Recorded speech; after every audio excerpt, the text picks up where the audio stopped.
हरिओम.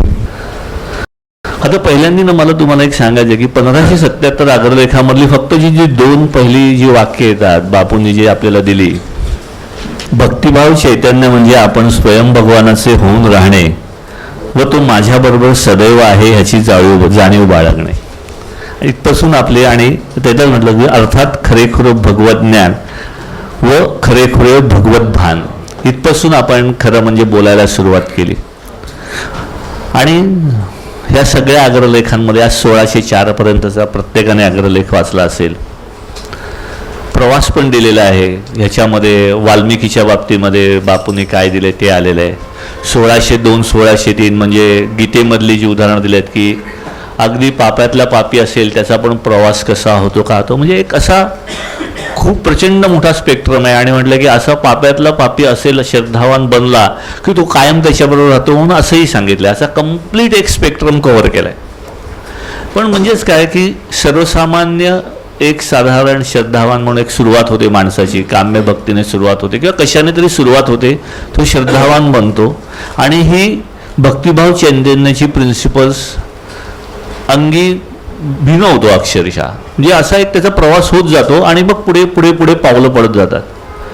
ह्या कृपा सिंधूमध्ये 2019चा पहिलाच अनुभव आहे ना म्हणजे भक्तिभाव चैतन्याचं प्रॅक्टिकल आहे. प्रॅक्टिकल की कसा प्रवास असतो, काय कशा प्रकारे घडू शकतं, पहिला जो अनुभव आहे माझ्या डॉक्टरांचा आहे.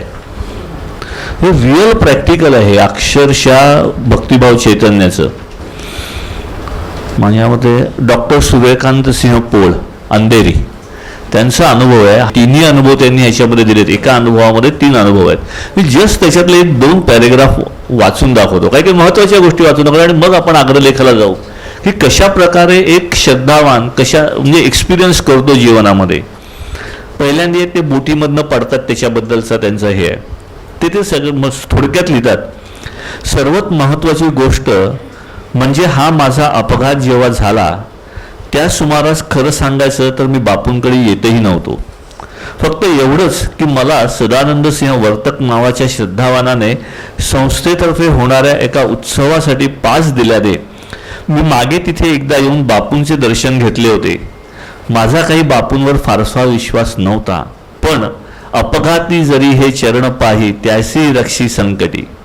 बापूंच्या त्या एका दर्शनाने बापूंची कृपादृष्टी माझ्यावर असल्याने आज मी वाचलो होतो.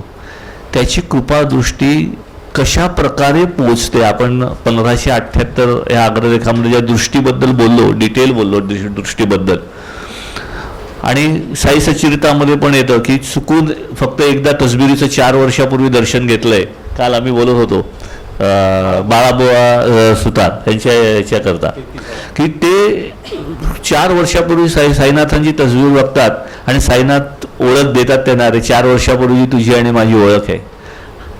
आम्हाला ओळख नसते पण तो ओळख ठेवतो ज्या क्षणी स्वीकार. आणि त्याच्यामध्ये त्या अध्यायामध्ये 33व्या म्हटलेलं आहे की ते तिथे तसबिरीला नमस्कार करतात, म्हणजे त्यांचं सद्गुरू पण ते स्वीकारतात. त्या क्षणी ओळख त्यांनी ठेवली आणि तो ॲक्टिव्ह झाला. इथे हे अपघाताने का होईना आलेत, श्रद्धावान मित्राने पास दिल्या म्हणून आलेत, विश्वास जास्त नाही आपण आलेत, मानलंय. त्या क्षणी अपघाते जरी हे चरण पाही त्या पुढे येऊन ते म्हणतात, पुढच्या एका त्यांच्या प्रॉब्लेम करता ते म्हणतात, अचानक आलेल्या संकटामुळे मला खूप नैराश्य आले. हा अनुभव आल्यानंतरची ही गोष्ट आहे. अनुभव येऊन माणसाची परिस्थिती कशी असते. अचानक आलेल्या संकटामुळे मला खूप नैराश्य आले. त्यातून मी स्वतःला सावरण्याचा प्रयास करत होतो, तरीही माझी सहनशक्ती व सबुरी कमी व्हायला लागली. मी देवाशी भांडून देवाला प्रश्न विचारायला लागलो की मी सर्वांचे इतके चांगले केले असूनही माझ्या जीवनात हे असे संकट का आले, मलाच हा सगळा त्रास का भोगावा लागत आहे. अक्षरशः भांडण चालू आहे. एकदा एवढी मोठी प्रचिती आलेली आहे, हे सगळ्या संकटातनं बाहेर काढलेलं आहे, तरीसुद्धा ही शंका मनामध्ये उभी राहते. श्रद्धावान मित्र पुन्हा सांगतो, बापूंचे दर्शन घेतल्याने तुमच्या मनातील सगळी घालमेल दूर होईल. दर्शनाला या तुम्ही. मी विचार केला की हे इतक्या आत्मीयतेने सांगत आहेत. आत्मीयतेने हा शब्द ह्याच्यामध्ये येतो. हा अनुभव ना आपल्याला खूप काही शिकवून जातो. आत्मीयने सांगत आहेत तर हे करून बघायला काय हरकत आहे. प्रवचनाला येतात आणि लिहितायत, बापू जे त्या दिवशी 1 तास बोलले ते कोणासाठी नसून फक्त माझ्यासाठीच होते हा माझा विश्वास आहे. त्यामुळे माझा जीवनाकडे बघण्याचा दृष्टिकोन बदलला. बापू पुढे म्हणाले, आपले भोग आपल्याला भोगूनच संपवायचे असतात. त्याचा सामना न करता त्या भोगांना बाजूला ढकलले तर तुमच्या आयुष्यात ते अशा वेळी परत येतील की जेव्हा तुम्हाला ते भोग भोगणंही शक्य नसेल. त्यापेक्षा हसत हसत ते भोग भोगा व आनंदी राहा. तो एक स्टेप पुढे टाकत चाललाय. तेव्हा माझा विश्वास बसला की हेच माझे सद्गुरू आहेत, जे माझे हित कशात आहे जाणून मला योग्य तो मार्ग दाखवायला समर्थ आहेत. प्रवचनाहून घरी गेल्यानंतर अनेक दिवसांनी प्रथमच मी माझ्या बायकोशी, मुलांशी व आईशी प्रेमाने वागलो व त्यांनाही बापूंची माहिती दिली. अनेक दिवसांनी आमचा संपूर्ण परिवार आनंदाने एकत्र आला होता. त्या दिवशी मी माझ्या मनात एक ठाम निश्चय केला. निश्चय आपल्या ह्याच्यामध्ये निश्चयाचं आणि विश्वासाचं सगळं येत राहतं की भले माझी बदली मुंबईला हो अथवा न हो, पण यापुढे मी कधीच देवाला दोष देणार नाही. सदैव आनंदीच राहीन.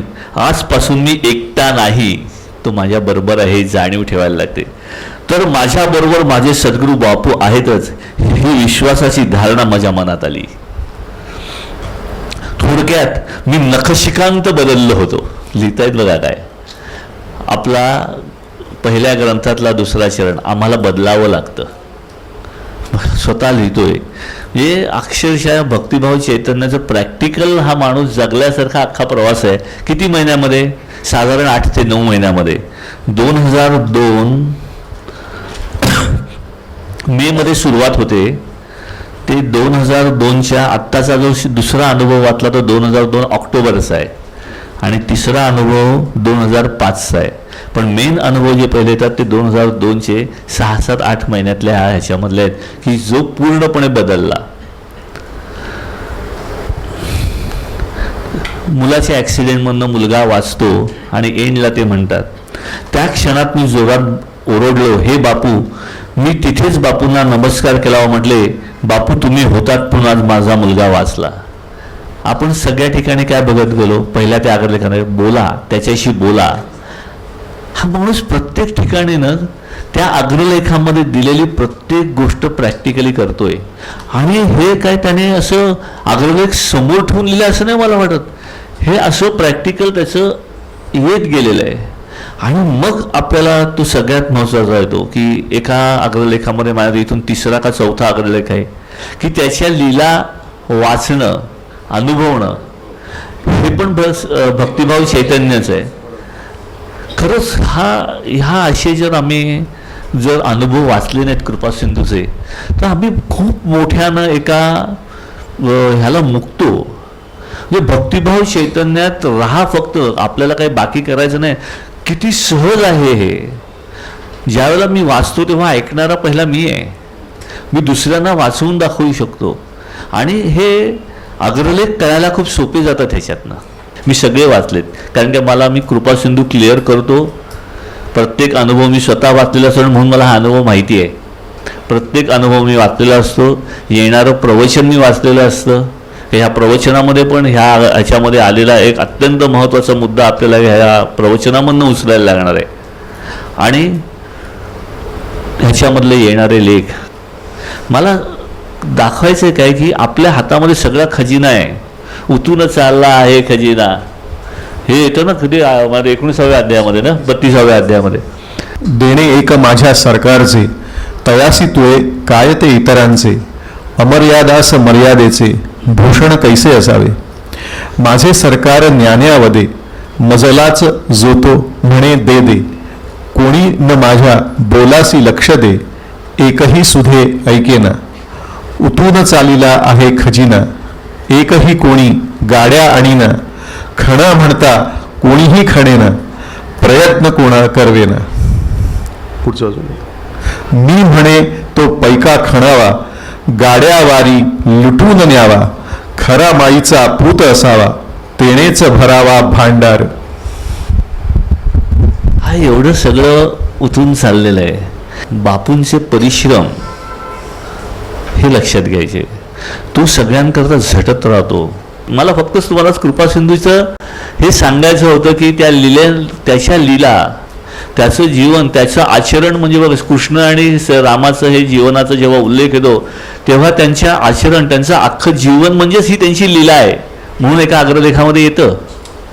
आणि ह्या लीलांचं आम्ही म्हणजे नाही हे केलं, म्हणजे समजून नाही घेतलं तर खरंच सांगतो आपल्याला त्याच्यातली ना काही काही तत्व कळत नाहीत, कशा प्रकारे हा कार्यरत असतो जीवनामध्ये. 84 घ्यायचं, डायरेक्ट 84ला जायचं.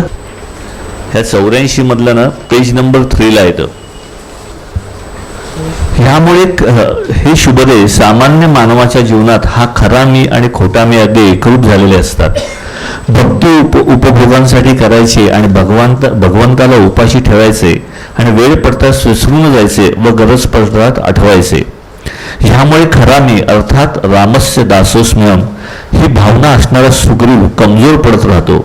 त्याची पत्नी अर्थात त्याची निष्ठा खोट्या मी कडून बंदिवान होते.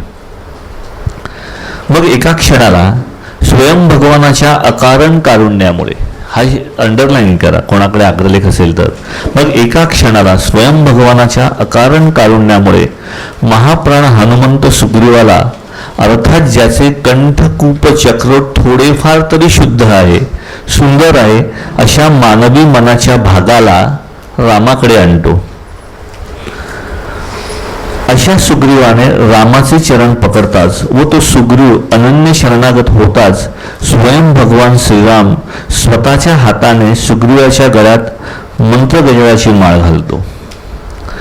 हे शुभदे, आणि एकदा का ही मंत्रगजळाची माळ गळ्यात धारण केली की हा स्वयं भगवान वालीचा अर्थात खोट्या मीपणाचा अर्थात दुर्बुद्धीचा वध करतो. बघा, आपण मागच्या वेळेला बापूचं प्रेम आणि क्षमा, त्रिविक्रमाचं प्रेम आणि क्षमा ह्याच्यावरती बोलत होतो.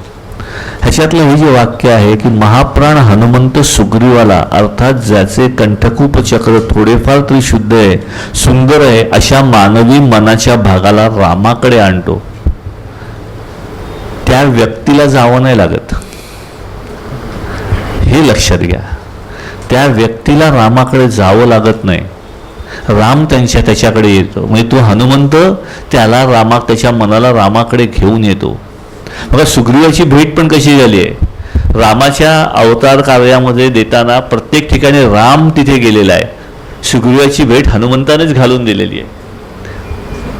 तसं प्रत्येकाची ज्याला ज्याला म्हणून सुग्रीव बनायचंय त्याला प्रत्येकाचा हा हनुमंत ॲक्टिव्ह होऊन, म्हणजे आम्हाला त्याची क्षमा आणि प्रेम कशा प्रकारे कार्यरत असते ना ह्याचा अंदाज ह्याच्यावरनं येतो की रामापर्यंत पोचवायची पण जायची जबाबदारी पण आमच्यावरती पडत नाही.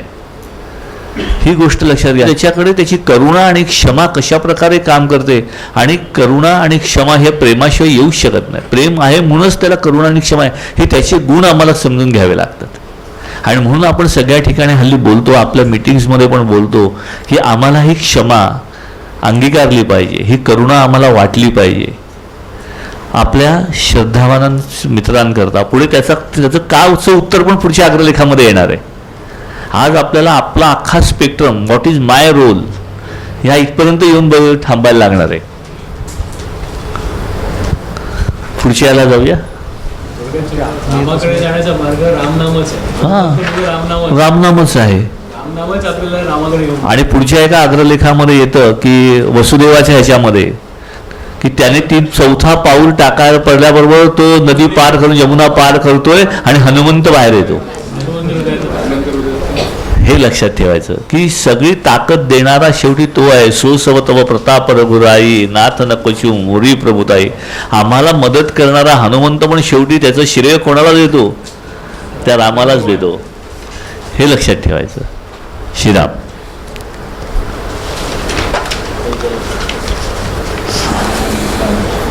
आपलं ह्याच्यामध्ये 84 मध्ये पण एक येतं, प्रत्येक मानवाला हनुमंताचा हात पकडून श्रीरामांकडे जायला हवे व रामाकडून मंत्रगजराची माळ गळ्यात घालून घेऊन खोट्या मिला मारायला हवे. आपलं स्वस्ती वाक्य काय आहे हनुमंताचं?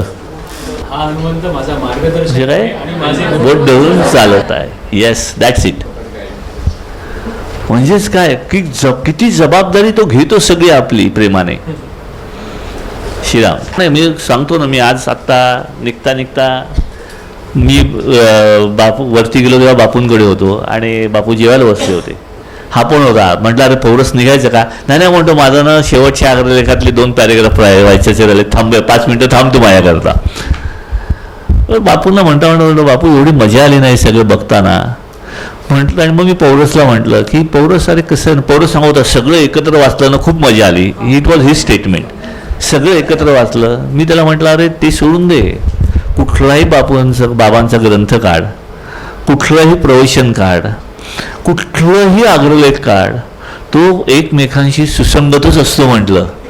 सगळे म्हटलं अक्षरशः. आणि त्यावेळेला मी आणि बाबा म्हणजे बापूंना बोललो, म्हटलं बापू खरंच उतूनच चालला आहे खजिना. श्रीराम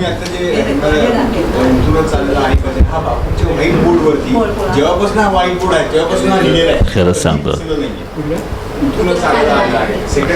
प्रत्येक सेमिनार मध्ये आपल्याला दिसतं डावीकडे ठेवलेलं. नाही खरंच सांगतो ना की ही प्रवचनं काय किंवा हे अग्रलेख काय किंवा म्हणजे ग्रंथ काय, पहिली 2 पुस्तकं काय, ही कधीही कुठेही तुमच्या लक्षात येईल इनकन्सिस्टंट होत नाही. आणि हे केव्हा असं होऊ शकतं, जेव्हा सत्य मांडलं जातं तेव्हा, जेव्हा ऋत मांडलं जातं तेव्हाच. हे लक्षात ठेवायचं. कारण त्याच्यामध्ये कुठे फॉल्टच नाही आहे ना. जे ऋत आहे कालातीत सत्य आहे.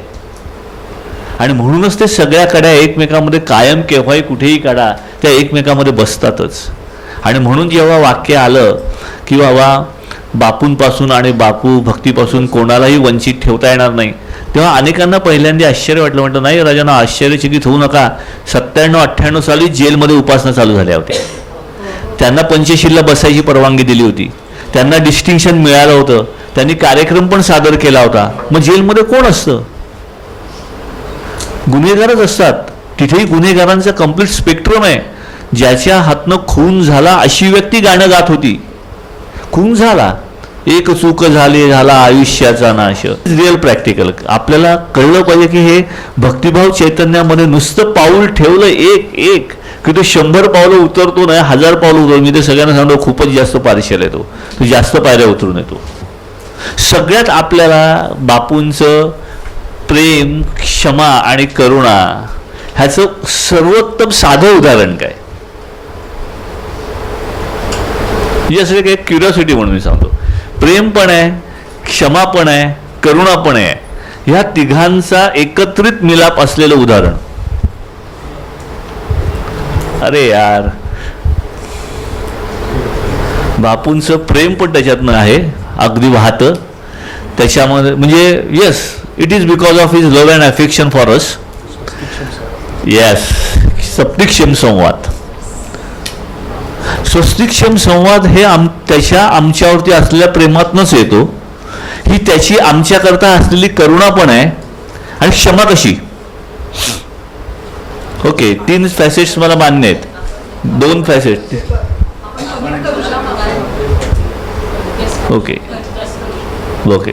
आता ह्या स्वस्तिक्षम संवादची अतिशय एक खैसियत आहे. काय खैसियत आहे याची? हे 3 फॅसेट्स आपण बघितले की ह्याच्यामध्ये प्रेम पण आहे, करुणा पण आहे आणि क्षमा पण आहे. पण सगळ्यात ह्याची खैसियत काय? ओके, खूप अगदी मान्य आहे. अजून एक आपल्याकरता आपल्या पातळीवरती डायरेक्ट त्यांच्यामुळे. ओके, मान्य आहे. संवाद आहे. लक्षात ठेवा, हा संवाद टोटली कॉन्फिडेन्शियल आहे. हा मुद्दा लक्षात घ्या की तुम्हाला आणि मला जे काही आमची कर्म अर्पण करायची आहेत ना, ह्याच्यासारखा दुसरा उपाय नाही. डायरेक्ट संवाद आहे. मोठ्या आईशी पण आहे, त्याच्याशी पण आहे, त्या त्रिविक्रमाशी पण आहे, बापूशी आहे. तिकडे डायरेक्ट संवाद आहे. तुम्हाला जे काही अर्पण करायचंय, पाप आहे, पुण्य आहे, अशा प्रकारचं कर्म आहे, तशा प्रकारचं कर्म आहे, का आहे, कोणाला काहीही कळतच नाही. It is only between me and डेम दॅट चंडिकाकुल. मध्ये कोणीच नाही आहे. ही खैसियत लक्षात घ्या. हा सगळ्यात महत्त्वाचा आस्पेक्ट आम्ही विसरून जातो याच्यामध्ये. आणि इथे खरी बापूची क्षमा काही असेल ती क्षमा घेऊन त्याला पूर्ण परवानगी आहे, चल अर्पण करून टाक, तुझी सोय करून ठेवलेली आहे मी. म्हणजे आपल्याकडचा स्वस्तिक्षेम संवाद हे बापूचं प्रेम पण आहे, करुणा पण आहे आणि क्षमा पण आहे. हे जबरदस्त उदाहरण आणि आपण ते वापरू शकतो, आपण वापरतो. एवढी मोठी सोय आपल्याकरता केलेली आहे. 1602 मध्ये हा 1602 मध्ये येतं हे शुभदे भक्तिभाव चैतन्यात सदैव राहणाऱ्या श्रद्धावानालाच सर्व कर्मे भगवंता चरणे अर्पण करणे जमू शकते, बाकीच्यांसाठी हे जमणे कठीण आहे व हे आपण मागे पाहिलेच आहे. That is the crux of it. Shriram 1585 मधले कुठले पॉइंट्स? पापातही एक शक्ती असते, मात्र पापातून निर्माण होणारी शक्ती कितीही प्रचंड असती तरीही आदिशक्ती चंडिकेच्या लहानातील लहान अंशापेक्षाही ती पापशक्ती. Yes, very good, first class. अतिशय महत्त्वाचा पॉईंट आपल्या सगळ्यांकरता की आम्हाला माहिती पाहिजे की पापी लोकांकडे पण एक प्रकारची ताकद असते, त्यांच्या पापातही शक्ती असते, ताकद असते. पण आई चंडिकेची ताकद, या चंडिका कुलाची ताकद अपरंपार आहे.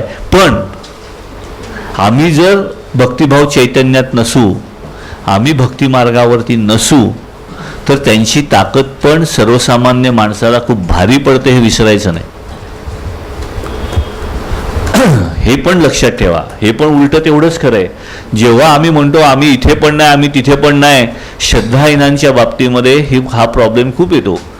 4 बुकं शिकली की अनेकांना वाटतं देव नाहीच, मग त्यांच्या वाट्याला जे बऱ्याचदा येतं ना ते ह्या कारणाने येतं, आणि ते काहीच करत नाही आहेत. आणि मग त्यांना लुबाडणारे, त्यांना छळणारे, त्याच्या विरुद्ध त्यांच्याकडे कुठली ताकद नाही आहे.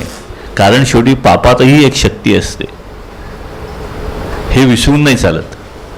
आणि म्हणून उपासना मार्ग आपला जो दिलेला असतो, आपल्याला वापरून सांगितलं हे करा, ते करा, ते करा, ते करा. दुसरा कुठला पॉईंट ह्याच्यामध्ये?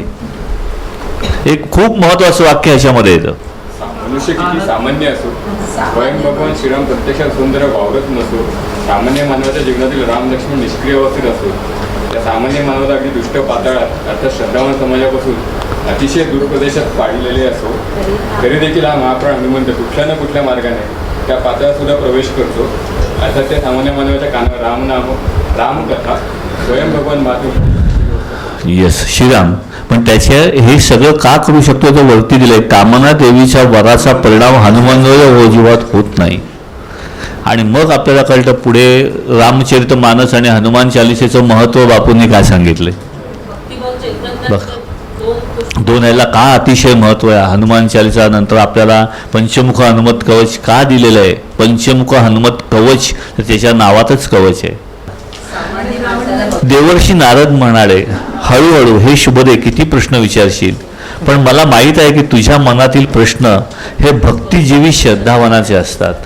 आम्ही जेव्हा प्रश्न विचारतो ना तेव्हा पहिला आम्हाला प्रश्न पडला पाहिजे, आम्ही प्रश्न विचारतो ते आमचे भक्तिजीवी श्रद्धावानाच्या भूमिकेतनं आलेले आहेत का, का आम्ही समोरच्या माणसाला गप्प करायला प्रश्न विचारतो.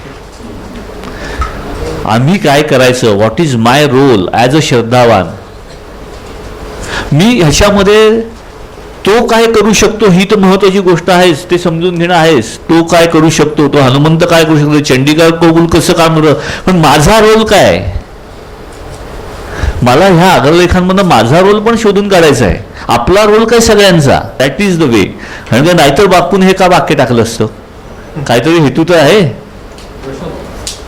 कारण काय साई सच्चिदानंदाच्या ह्याच्या वेळेला बापू नेहमी काय सांगत आले की जेवढं साईचं चरित्र आहे त्याच्यापेक्षा ते भक्तांचं चरित्र आहे, की त्यांनी साईनाथांची कृपा कशी प्राप्त करून घेतली. मी एक तुम्हाला अंदाज करून विचारलं की शुभदेची किती किती किती पद्धतीने उल्लेख झालाय, किती लिस्ट आहेत, किती कोणी लिस्ट केलंय, ऑलमोस्ट जेवढे अग्रलेख आहेत ना तेवढी तुझ्या साहित्यात कोणीतरी लिस्ट केलेत का?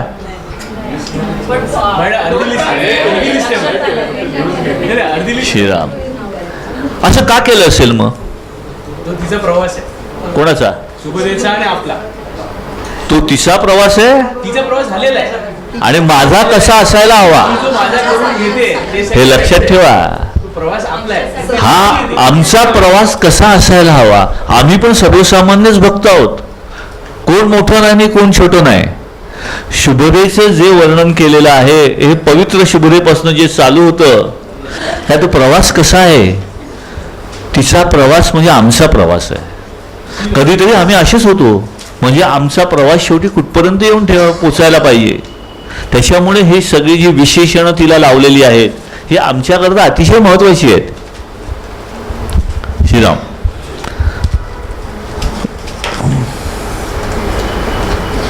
आपला प्रवास कसा असतो तो मानवापासून भक्त, भक्तापासून श्रद्धावान, श्रद्धावापासून सखा. हे पण पुढे झालेलं आहे. 1603. पण ह्याच्यामध्ये सब डिव्हिजन जे आहेत ते शुभदिन. कारण दोन ठिकाणी हे आहे. एकदा एका अग्रलेखामध्ये येतं अर्जुन की तो श्रद्धावानाला रिप्रेझेंट करतोय. आलं स्पष्ट. प्रत्येक श्रद्धावानाला तशी शुभदा पण प्रत्येक श्रद्धावानाला रिप्रेझेंट करते. तिचा जो मधला प्रवास आहे कुठेतरी त्या एका पाठीमागच्या एका कुठल्या तरी याच्यावरती पहिल्या दुसऱ्या तिसऱ्या पायरीवरती आपण आहोत. ती गेली उभ्याला ब्रह्मर्षी पदाला. आपण कुठल्या तरी बाबा 10 मजल्याच्या दुसऱ्या तिसऱ्या चौथ्या पाचव्या एखाद्या आपल्याला नाही माहिती कुठे असो आपल्याला नाही माहिती. परशुराम दत्तात्रयांचा जो संवाद त्याच्यात म्हणतात ना, हे परशुराम तू हा प्रश्न मला काय सगळं विचारतो.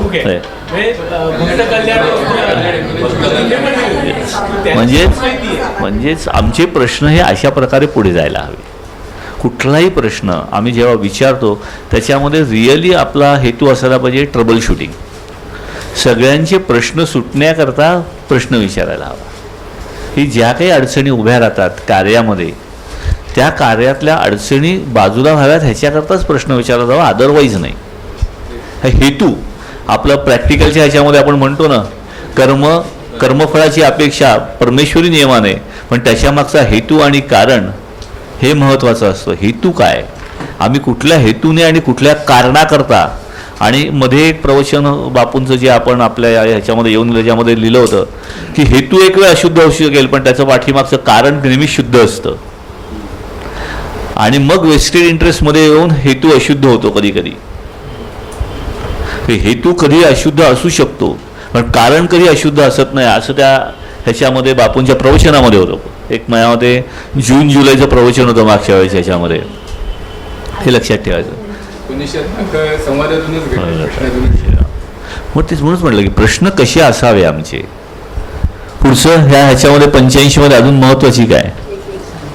हे शुभदे प्रत्येकाच्या जीवनात स्वयं भगवानाचा अवतार व्हावाच लागतो. असा अवतार रामनामामुळे होतो आणि मग अंतर्मनात अवतरलेला स्वयं भगवान पुष्पमाळ त्या सिद्धावनांच्या गळ्यात घालतो. याला अपवाद नाही. हे फार महत्त्वाचे. याला अपवादच नाही.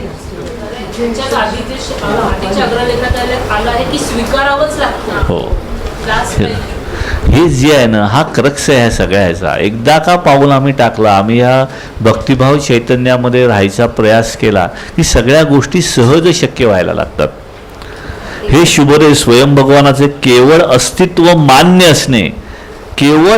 मान्य असणे व तो अत्यंत प्रेमळ आहे हे माहीत असणे कुणालाही मंत्रगजराची पुष्पमाळा घालून घेण्यासाठी पुरेसे आहे. आता ह्याच्याहून काय सोपं असावं, काय सहज साध्य असावं. त्याचं अस्तित्व मान्य केलं बस. आहे तो आणि तो प्रेमळ आहे बस. That's all. बाकी काही नाही. त्याच्यावरती शंका घेतली तर मग काय होतं ते पुढच्या अग्रलेखांमध्ये येतं. संशय.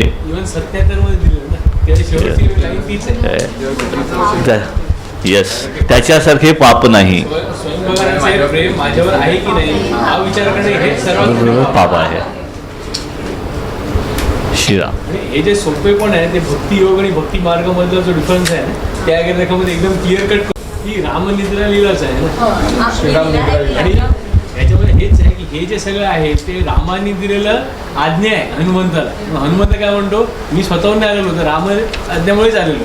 हीच रामाची आज्ञा आहे. कुठेही आज ह्या हनुमंताच्या ह्याचं जरी बघितलं तरी सुद्धा काय आहे की कृष्णाच्या ह्याच्यामध्ये पण मी त्याला सांगेन की अर्जुनाच्या रथावरती येऊन बस आणि हे करेन.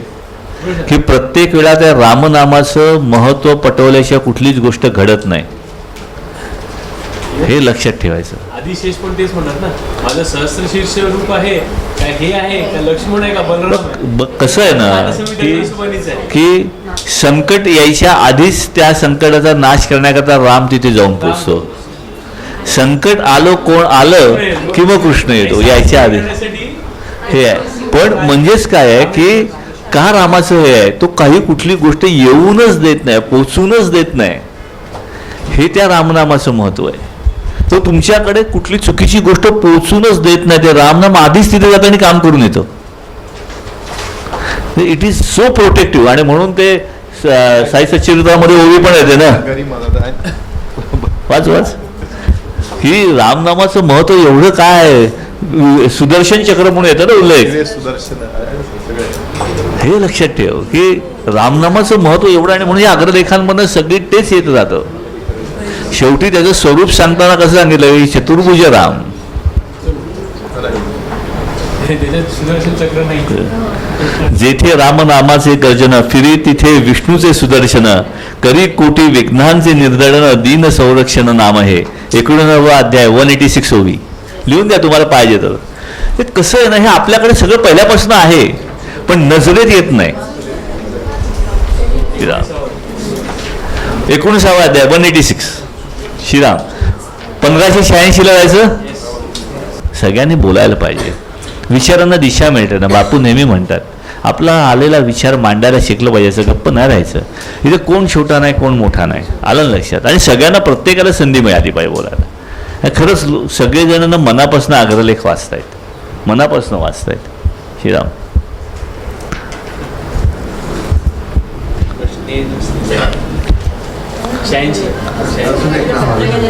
हो, त्याच्या आधी वाक्य, हे शुभदे हा मंत्रगजर सर्वोच्च आहे.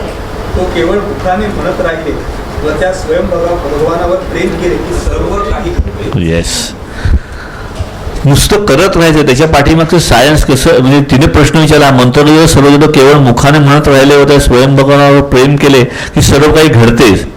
होय, खरंच आहे. परंतु स्वयं भगवानावर प्रेम बसण्यासाठी व ते अधिकाधिक घट्ट होण्यासाठी हा मंत्रगजर कशा रीतीने काम करतो हे कळेल काय. आणि मग त्याला उत्तर परिप्रश्नेने श्रीकृष्ण, हे श्रीकृष्णाचे गीतेतील वचन तू अंतःकरणापासून जगत आहेस. It is a practical. Shriram. याच्यामध्ये पापायला पण कशी संधी मिळते ना, आपण पण येतो. या आधीच्या एका अग्रलेखामध्ये कसं म्हटलं, तो ग्रंथीमध्ये शिरतो, तो मनात शिरो, तसं इथे हे येतं. हा भक्ताच्या शरीरातील पेशीत शिरतो, मनामध्ये शिरतो, आणि जेवढे प्रेम त्या प्रमाणात श्रद्धावानांच्या प्राणामध्येही शिरतो. Yes yes. स्वयं भगवान म्हणजेच भक्तिभाव चैतन्य, ह्याच्या संदर्भात हा अग्रलेख आपल्याला एक छोट्या पुढच्या अग्रलेखाची तयारी करून देतो. हा अग्रलेख खरं सांगायचं म्हणजे याच्यामध्ये एक वाक्य आहे, परंतु वेळ निघून गेलेली होती. यस, जेव्हा हिरण्यकश्यपूच्या ह्याच्यामध्ये पश्चात ते जेव्हा घाबरतात हिमसेवाला बघून, म्हणजे काय वेळ जाते आपल्याला हे पण माहिती आहे. वेळ निघून जाऊ शकते. हो. पिपा म्हणे राखा शिर हाची एक नंदावर, त्याच्यामध्ये येतं ना की त्या ह्याच्यामध्ये पण येतं की पहिल्यांदाच तुम्ही सगळं पाऊल मागे घ्या. फुटता हो शिर येईल अक्कल ती जागेवरी. शिर फुटायची वाट कशाला बघताय? वेळ निघून गेली, उपयोग काय? काहीच अर्थ नाही आहे. हो, नाही काही म्हणजे आपण ज्याला म्हणतो पॉइंट ऑफ नो रिटर्न, अशा स्टेजला जा का? आम्हाला आमचं काही गोष्टी नाही, काही गोष्टी आम्हाला कळत नाहीत हे समजून घ्यावं लागतं. आलं लक्षात? दिस इज द नाही म्हणजे खरंच काय असतं की काही गोष्टी मला कळत नाहीत हे मला समजून घ्यावं लागतं, नाही तर मी फसतो बऱ्याचदा. मनापासून सांगतो की आम्ही डॉक्टरवरती का विश्वास ठेवतो? ती गोळी कशी काम करते मला माहिती नाही आहे, पण आपण विश्वास ठेवतोच नाही. बापूनेच दिलं उदाहरण, ते कसं काम करतं आम्हाला माहिती आहे का? मंत्रगजर कसा काम करतो आहे याच्यामध्ये दिलंय, पण एका ठराविक स्टेजला आपल्याला एक तो अभंग पण बघायचा म्हणून नंतर सांगतो मग की काय पिपा आम्हाला सांगतो की कशा प्रकारे जायचंय, हा भक्तिभाव चैतन्य कसं जगायचंय, येईल पुढे ते पण आपल्याला. आणि ह्याच्यामध्ये सगळ्यात माणसाची वृत्ती जी दिलेली आहे ना, ही आपल्याकरता सगळ्यात महत्त्वाची ठरते. हे पवित्र शुभदेव हिरण्य म्हणजे सुवर्ण अथवा अर्थात संपत्ती, आणि कश्यपू म्हणजे बिछाना अर्थात शय्या, अर्थात हिरण्यकश्यपू म्हणजे संपत्तीचा दारुण लोभ व वासनांचा अतिरेक, या दोघांचे माजलेले मिश्रण. ही दुसऱ्या टोकाची अल्टिमेट स्टेज आहे. शुभदा एका टोकाला गेली आहे, तिची सुरुवात एकापासून झाली, ती ब्रह्मर्षी पदाला गेली. हा न सुधारता चुकीच्या टोकाला गेला आणि नाश पावला. पण त्याची जी स्टेज आहे ती सर्वोच्च, वाईट मार्गातली सर्वोच्च स्टेज मी आपण त्याला म्हणू शकू. पण आमची पण ह्या मार्गावरती कुठेतरी मिडल स्टेज असते. आम्ही ह्या मार्गावरती पण असतो कुठेतरी, आम्ही सर्वसामान्य माणूस असतो. आणि मग भक्तिभाव चैतन्यामध्ये राहिलो की ह्याच्यातनं बाहेर पडायचाही मार्ग आमच्याकरता खुला केला जातो, जो वाल्याकरता केला. आणि म्हणून प्रश्न विचारला गेला, त्याने काय बाकीची काय तपश्चर्या वगैरे केली होती, काय केलं होतं एवढं मोठं, पण त्याच्यापर्यंत काय जाऊन पोचला नारद. ही त्याची करुणा आहे. आमच्या वाट्याला पण हे येतं, आम्हाला स्वीकारावं लागतं. म्हणजे ही वृत्ती जी आहे, ह्या वृत्तीला पण आम्हाला कुठेतरी लक्ष ठेवावं लागतं. आमची वृत्ती बनत तर नाही ना चाललेली. अर्थात हिरण्यकश्यपू म्हणजे संपत्तीचा दारुण लोभ. आम्हाला संपत्तीचा दारुण लोभ हा असायला हवा का तिचं षोडश ऐश्वर्य असायला हवं, त्याचं षोडश ऐश्वर्य असायला हवं. हे फक्त संपत्ती म्हणजे पैसा, म्हणजे आपण ज्याला म्हणतो मटेरियलिस्टिक सगळं हे आहे, बाकी काही नाही. षोडश ऐश्वर्यामध्ये सगळ्याच हे आल्या. आणि ह्या दोघांचे माजलेले वासनांचा अतिरेक कुठल्याही असतील त्या. म्हणजेच काय, आम्हाला ह्यापासूनही एक एक ह्याच्यातनं जर सुटायचं असेल तर कुठल्या तरी ह्या स्टेजवरती आम्ही पण असतोच. सर्वसामान्य माणूस म्हणून मी ह्या कुठल्या तरी एका स्टेजवरती कधीतरी असतो. आणि मग एक मला ना खरंच गंमत म्हणून सांगतो, पिक्चर, साऊथ इंडियन पिक्चर मी बघतो, मला आवडतात खूप बघायला. मी डब केलेले साऊथ इंडियन पिक्चर फक्त बघतो. त्याच्यात त्या हिरो मरतो आणि यमराज दाखवलेला आहे, किंवा त्याचं पुण्यकर्म किती आहे आणि पापकर्म किती आहे, जेवढं जास्त त्याच्या ह्याच्यावरती असेल तेवढा तो त्याला परत जिवंत करायचं होईल, असं ती थीम छान घेतलेली होती. सांगायचा उद्देश काय की पूर्ण पापरहित पण कोणी नाही आणि ज्याच्याकडे फक्त पुण्य आहे असं पण कोणी नाही. नाहीतर साई सचेत ओळी चालीच नसते की पुण्याचा का फक्त अभिमान, पापाचा का नाही अभिमान. म्हणजेच प्रत्येकाकडेच पाप पुण्य कुठे ना कुठेतरी आहे. सो व्हॉट, सगळं धुवून टाकायलाच तो सांगतोय आपल्याला. आणि बापू तर विचारायला तुमची हैसियत काय यायला पाप करायची, अवकात काय आपली. म्हणजेच आम्हाला एवढं माहिती पाहिजे की ह्या स्टेजला असलं तरी आम्हाला घाबरायची भीती म्हणजे आवश्यकता नाही आहे. पण अर्धा ग्लास रिकामा आणि अर्धा ग्लास भरलेला हे वास्तव स्वीकारायला लागतं. आपला मुद्दा तो आहे की वास्तव स्वीकारलं की मार्ग आहे. म्हणजे बापूंचंच वाक्य आहे, आजूबाजूचं वास्तव माहीत नसतं म्हणजेच अंधकार आणि अंधकारात घालो. पहिलं वास्तव मला माझ्या बाबतीतलं माहिती पाहिजे, मी कुठे, वेअर आय स्टँड. ही परिस्थिती जर मला माहिती नसेल तर मला, आणि म्हणून म्हटलं जातं की मला बदलावं लागतं. अख्खं जग बदललं पण मीच बदललो नाही तर उपयोग काय. आणि तिथे तिसरा चरण येतो की कसं नामसंकीर्तन, घेतलेलं नाव हे भक्तिभाव चैतन्य आम्हाला कामाला येतं स्वतःला बदलण्याकरता. तिसरा चरण तसा येतो. श्रीराम. येस, पिपा बदलला, चित्र बदलले. सगळं हे याच आहे ना. आम्ही एकदा बदल स्वीकारला ना, आम्हाला बदलायचं आहे. ही खाट खाट खाट खाट गोष्टी बदलायला लागतात. जोर आम्ही बदलायला तयार नाही तोवर काही होऊ शकत नाही. आणि म्हणून तो सांगतो काय की मी कोणाचं मन बदलू शकत नाही. तिथे मला जायची करायची मला माझ्या आईची परवानगी नाही. मी कोणाचं मन बदलू नाही शकत. आणि म्हणून तो म्हणतो काय, सगळ्यात मोठा चमत्कार काय तर माइंडसेट बदलणं. ह्याच्या एवढा मोठा चमत्कार नाही, माइंडसेट बदलण्यासारखा चमत्कार नाही. कारण काय, तो फक्त करायची त्याला परवानगी नाही आहे. तो सगळं बाजूचे म्हणजे सराउंडिंग वगैरे आपल्याकरता इंड्युसिव्ह हे करेल की बाबा सगळं आपल्याला पोषक वातावरण पण तयार करेल सगळं. पण बदलायचं आम्हालाच. मनाची कवाडं आम्हालाच उघडायला लागतात, नाहीतर मग तो सकाळी आला उपाशी गेला, दुपारी आला उपाशी राहिला, रातीचा आला उपाशी निजला, तरी कसा बापू माझा येतचही राहिला. मला ना हा अभंग अतिशय आवडतो की ही अशीच परिस्थिती होत राहते दरवेळेला. आणि मग ह्याच्यातनं आम्हाला कुठल्याही स्टेजला असो, फक्त त्याला स्वीकारलं, मनाची कवाडं उघडली की सगळं काही शक्य आहे. पुढच्या यायला जायचं पश्चाताप झाला की मग सगळं आपोआप घडेल. अगदी नक्की. कसं आहे ना, पश्चाताप झाला की मार्ग आहे. आपण सोळकरांच्या अध्यायामध्ये म्हणतो, साईनाथ स्पष्ट शब्दामध्ये सांगतात की पश्चाताप झाला, हे झालं की कसा मार्ग मिळत होतो. आणि तुझे त्यावेळेचे म्हणजे तू हे केलास, नवस केलास, त्यावेळेचं तुझं मन मला सगळं माहिती आहे, तुला पश्चाताप झाला, हे झाला. पण इथे ना थोडंसं वेगळं आहे, थोडंसं वेगळं आहे. भक्तिभाव चैतन्यामध्ये आला की बाकीचे कुठले रूल लागू नाही. पश्चाताप आहे नाही आहे, मला पश्चाताप करायची बुद्धी पण नाही, मला माहितीच नाही आहे की मी चुकलोय म्हणून.